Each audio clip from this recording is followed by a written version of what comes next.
ونتوكل عليه ونعوذ بالله من شرور أنفسنا ومن سيئات أعمالنا من يهده الله فلا مضل له ومن يضلله فلا هادي له ونشهد أن لا إله إلا الله وحده لا شريك له ونشهد أن سيدنا ومولانا محمدا عبده ورسوله أما بعد یہ بات چل رہی تھی کہ اللہ کا ذکر اور خاص طور پر نفی اور اثبات لا الہ الا اللہ، ایک اللہ کو بتانا وہ ہے اور اس کے سوا کوئی معبود نہیں ہے، یہ سب سے بڑا ذکر ہے اور سب سے افضل ہے۔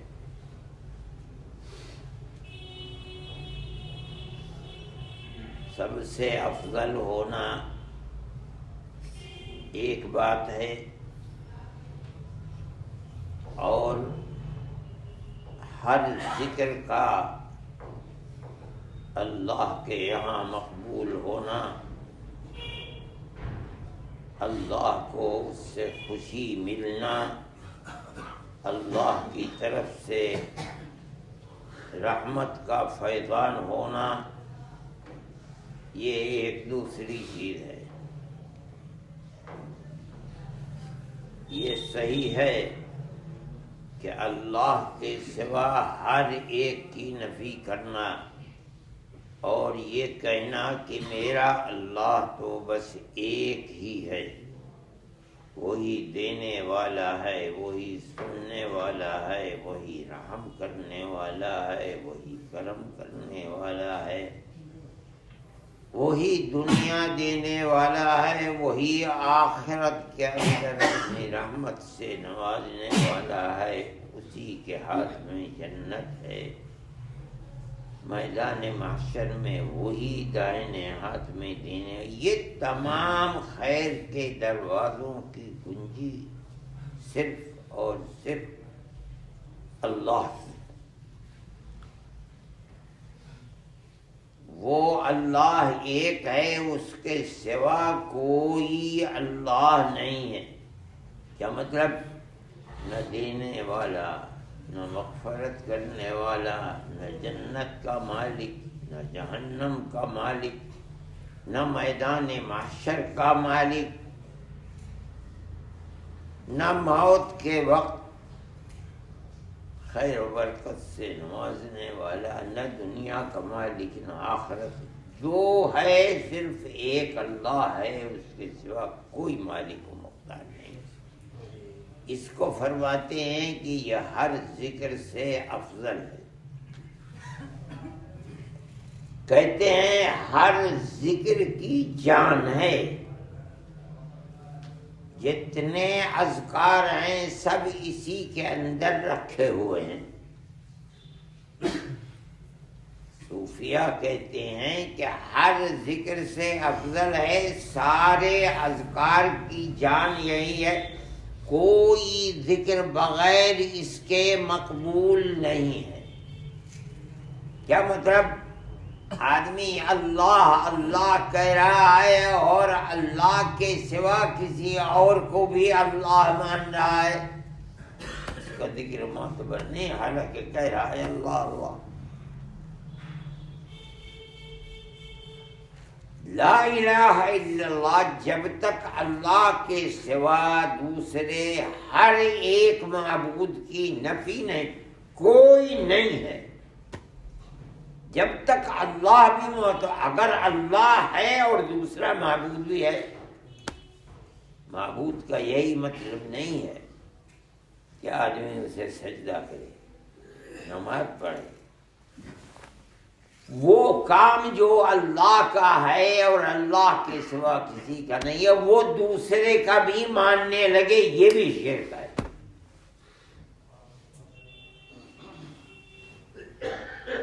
یہ بھی ایسا ہی ہے جیسے کسی دوسرے کو اللہ ماننا ہے۔ کیا مطلب؟ اللہ کے سوا کوئی اور دینے والا نہیں ہے، آدمی مان لے اللہ اللہ کہتا ہے لیکن اللہ کے سوا کسی دوسرے سے بھی مانگتا ہے، یہ بھی شرک ہے۔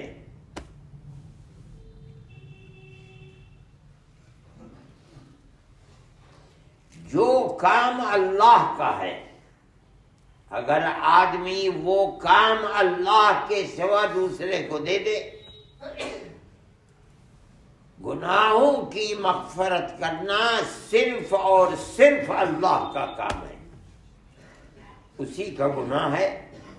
گناہ ہے اللہ کی نافرمانی کرنا، آدمی نے اللہ کی نافرمانی کی اور مغفرت جا کے مانگ رہا ہے کسی بزرگ کی قبر پر۔ جو کام اللہ کا تھا بجائے اس کے دوسرے کو دے دیا، کہتا ہے اللہ ایک ہے، یہ شرک ہے۔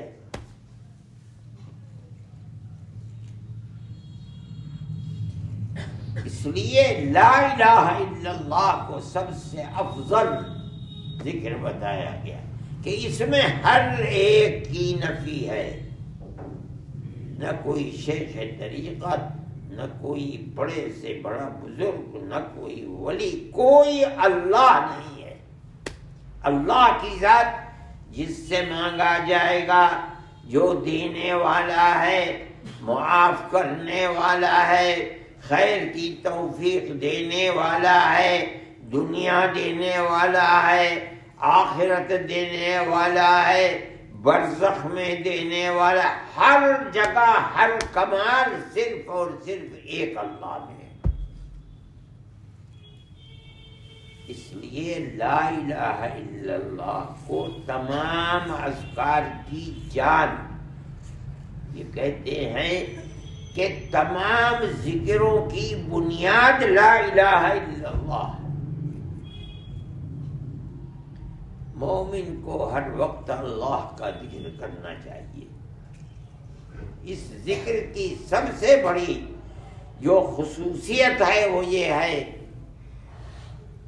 کہ قرآن میں اللہ کہتا ہے تم مجھے یاد کرو گے، ذکر کرو گے، میں تمہیں یاد کروں گا۔ اس کا مطلب ہے کہ جو ذکر کرتا ہے دنیا میں اللہ کو یاد کرتا ہے، اس کا مطلب ہے کہ اللہ اسے یاد کر رہا ہے۔ فاذکرونی اذکرکم، مجھے یاد کرو۔ اس کا نتیجہ کیا ہوگا؟ حکم دیا جا رہا ہے فاذکرونی، اے لوگوں مجھے یاد کرو۔ جواب امر کیا ہے؟ اذکرکم، اس کے نتیجے میں تمہیں یاد کروں گا۔ یہ ہر ذکر کی خصوصیت ہے۔ آدمی کوئی بھی ذکر کرے، نفل پڑھے، نفلی روزہ رکھے، فقیر کو 2 پیسے دے دے، بھوکے کو 1 روٹی کھلا دے، جو کر رہا ہے یہ اس کا مطلب ہے کہ اللہ بھی یاد کر، تو کر رہا ہے اللہ راضی ہو جائے۔ اللہ نے تجھے یہ توفیق دی ہے، اللہ تجھے یاد کر رہا ہے۔ اللہ کہتا ہے تم مجھے یاد کرو، اس کے نتیجے میں تمہیں یاد کروں گا۔ آدمی تسبیح لے کے سبحان اللہ سبحان اللہ سبحان اللہ کہہ رہا ہے صرف اللہ کو راضی کرنے کے لیے، اس کا مطلب ہے کہ اللہ اپنے اس بندے کی طرف متوجہ ہے۔ ایک صوفی ہیں حضرت ثابت بنانی رحمت اللہ علیہ، فرماتے ہیں کہ جب اللہ مجھے یاد کرتا ہے، میری طرف متوجہ ہوتا ہے تو میں جانتا ہوں اس کو کس وقت متوجہ ہوتا ہے۔ لوگوں نے پوچھا کہ شیخ کس طرح آپ کو پتہ چلتا ہے؟ تو کسی آیت کو پڑھا اور استدلال کیا۔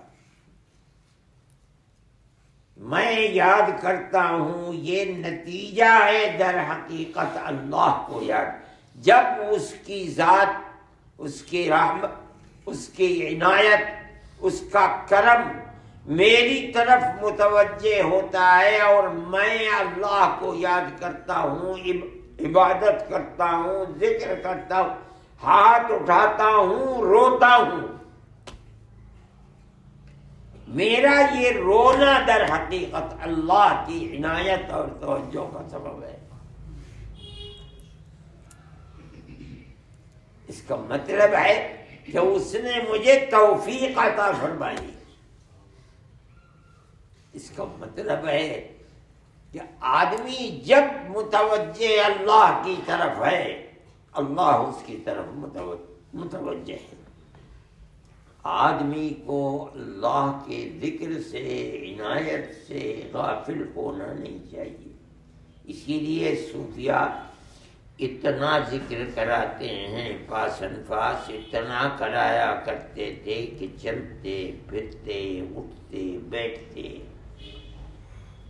ہر وقت، رات میں آنکھ کھلی تو پتہ چلا کہ ذکر تو ہو رہا ہے۔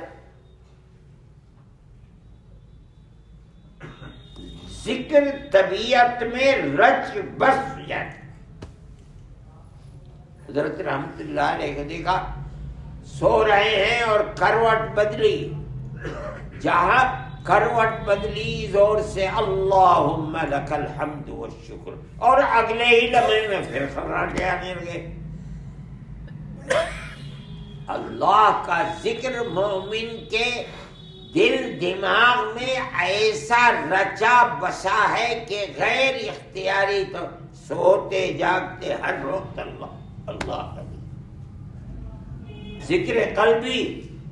اپنے دل پر توجہ کرو، کیا کہ دل تو دھڑکتا ہے، اس کے علاوہ زبان بند، لیکن دل کی طرف توجہ ہے کہ دل کہہ رہا ہے اللہ اللہ، اللہ کی آواز آ رہی ہے۔ کیا مطلب ہے؟ اللہ کے ذکر میں مشغول ہے، کوئی وقت خالی نہیں ہے۔ اب دنیا بدل گئی، لوگ ختم ہوئے۔ میں نے اپنی آنکھ سے حضرت رحمت اللہ علیہ کو دیکھا کہ آدمی کو ذکر کی تلقین کر رہے ہیں، بتا رہے ہیں یہ کرو، یہ کرو، ایسے کرو، ذکر کرو۔ کرتا اٹھایا اور سر پکڑ کر کے کان دل پر لگا دیا، سنو۔ اتنی آواز کے آدمی سنتا تھا، دیوانہ ہو جاتا تھا سن کر کے، کہ دل اللہ اللہ اللہ کہہ رہا ہے۔ یہ اللہ کا ذکر کر رہا ہے آدمی، اللہ کی عنایت کے بغیر کر رہا ہے، پاگل پن ہے۔ اللہ کی عنایت سے کر رہا ہے۔ آدمی جس وقت جو کام اللہ کی رضا کے لیے کر رہا ہے، اللہ کو یاد کر رہا ہے، اللہ اس کی طرف خود متوجہ ہے۔ اس کی توفیق اگر نہیں ہوگی نہیں کرے گا، مگر اللہ کی رضا کے لیے کرے۔ یہ سب سے بلند چیز ہے دنیا کے کاموں میں۔ نبی کریم علیہ الصلوۃ والسلام سے حدیث میں آتا ہے، پوچھا کہ یا رسول اللہ، اللہ کا ذکر بہت بڑی چیز ہے۔ فرمایا کیا میدان جنگ میں کفار کے مقابلے میں جہاد کرنے سے بھی اللہ کا ذکر زیادہ بلند ہے؟ فرمایا اس سے زیادہ۔ فرماتے ہیں کہ اگر جہاد کرتے کرتے اس کی تلوار ٹوٹ جائے مومن کی، اور ٹوٹ کر کے مقابل میں مشرک کی تلوار سے خون خون ہو جائے تب بھی اللہ کا ذکر اس سے زیادہ افضل ہے۔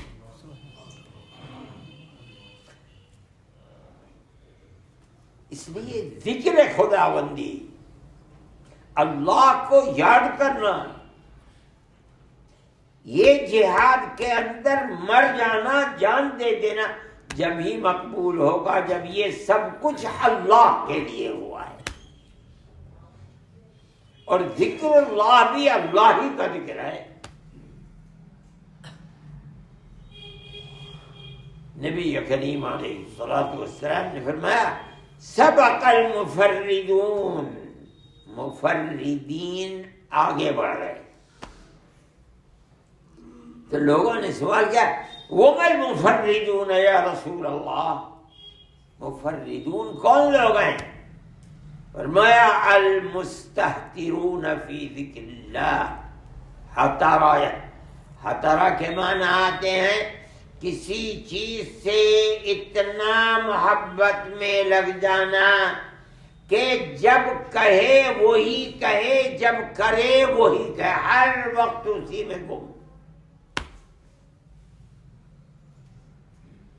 آپ فرماتے ہیں مفردون سب چیزوں سے کٹ کر کے مفرد تنہا ہو گئے، نہ دائیں نہ بائیں، نہ آگے نہ پیچھے، تنہا۔ یا رسول اللہ یہ کون ہے تنہا سب چیزیں چھوڑ کر کے؟ فرمایا وہ لوگ ہیں جو اللہ کے ذکر میں مستہتر ہیں، اٹھنا بیٹھنا جاگنا سونا چلنا پھرنا سب جب بات کریں گے اللہ کے ذکر ہی کی کریں گے، ان کو بات ہی نہیں کرتے ہیں۔ میرے بھائی رمضان کے ان دنوں کے اندر، راتوں کے اندر سب سے بڑی چیز مومن کے لیے یہی ہے کہ وہ اللہ کا ذکر کرے۔ جتنا ذکر اس وقت ہوگا مفید، یہ اللہ کو یعنی اس کو توفیق مل رہی ہے، یہ اللہ کی عنایت اور اس کی توجہ کا صدقہ ہے۔ اس وقت باتیں کرنا، ادھر ادھر کی واہیات باتیں کرنا، باتیں کرنے سے تو زیادہ بہتر ہے کہ آدمی سو جائے،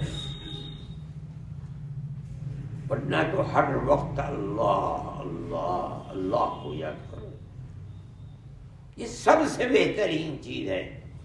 اسی کو فرمایا اتنی بہترین اتنی بہترین اتنی بہترین کہ میدان جنگ میں اپنی جان دے ڈالنا اس سے بھی زیادہ بہتر یہ ہے کہ اللہ کا ذکر اور اللہ کی یاد کرے۔ جو وقت بھی ہے اس وقت کی قدر کرنی چاہیے، وقت تو گزر رہا ہے، ایک تہائی رمضان تو گزر گیا، 10 دن گزر گئے، اب اگلے ہفتے کے بعد 10 دن اور گزر جانی ہے۔ لیکن اللہ کی رحمت دن بدن بڑھ رہی ہے، اور آخر تک پہنچتے پہنچتے تو اپنی حد کو پہنچ جائے گی۔ نبی کریم علیہ الصلوۃ والسلام فرماتے کہ پہلے 10 دن یہ اللہ کی رحمت اترتی ہے اور پھیلتی ہے، 10 دن رحمت کے۔ اب یہ رحمت اور آگے بڑھ رہی ہے، جب دوسرے 10 دن آئے تو یہ 10 دن مغفرت گناہوں کی معافی ہے۔ کیا مطلب؟ متوجہ ہے ذات واجب الوجود بندوں کی طرف، اللہ نظر عنایت رکھتا ہے، مانگ اے اللہ مغفرت فرما دے، میرے گناہوں کو معاف فرما دے۔ اللہ نے یہ دل رکھے ہی ہیں مغفرت کے لیے۔ اب جب یہ اور آگے بڑھ رہی ہے، فرماتے ہیں آخری جو 10 دن ہیں عتق من النار، جہنم سے آزاد کرنے کے لیے نہیں، کیا مطلب جہنم سے آزادی ملے گی تو کہاں جائے گا آدمی؟ کیا بھٹکتا ملے گا؟ جہنم سے آزاد ہوگا تو جنت میں جگہ ملے گی. جنت میں کوئی گناہگار اللہ کی رحمت سے دور، اللہ کے غضب کا شکار جنت کے اندر نہیں رہے گا. اس کا مطلب ہے کہ عتق من النار، جہنم سے آزادی مل گئی، اب اس کے پاس اس کے ساتھ کوئی گناہ نہیں ہے، اس کے ساتھ علاوہ حسنات کے اور کچھ ہے ہی نہیں. اب جائے گا جنت کے اندر، سب معافی ہو گئی. وہ تو پہلا جو دوسرا عشرہ، اس سے پہلا عشرہ تھا، وہی مغفرت کا تھا، مغفور، سب ختم. میرے بھائی ہم اس میں اللہ کی رحمت اور اس کی عنایت سے داخل ہو گئے. کل سے رات سے، راتوں میں دنوں میں ہر وقت اللہ سے ہاتھ اٹھا کر دعا کرنی چاہیے، اے اللہ تیری مغفرت کے دن اور رات ہیں، گناہوں کو معاف فرما دے. یہی سبب اور وسیلہ ہے اس بات کا کہ گناہ سے آزاد ہو کر جہنم سے نکل کر مغفرت کے بعد جنت میں پہنچے گا. اللہ کا ذکر جنت میں پہنچنے کے لیے، جہنم سے آزادی کے لیے بہت بڑا ذریعہ اور وسیلہ ہے. اسی میں لگے رہنا چاہیے، زبان سے، دل سے، سانس سے، دماغ سے اللہ کے ذکر کی طرف متوجہ رہنا چاہیے. اللہ ہم سب کو اپنی رحمت سے نواز دے، ہمارے گناہوں کی بخشش ہے اور ہم سب کو اپنی جنت میں جگہ عطا فرمائے. صلی اللہ تعالی علیہ. Thanks for watching. Don't forget to like, comment, share and subscribe to Al Wahid channel.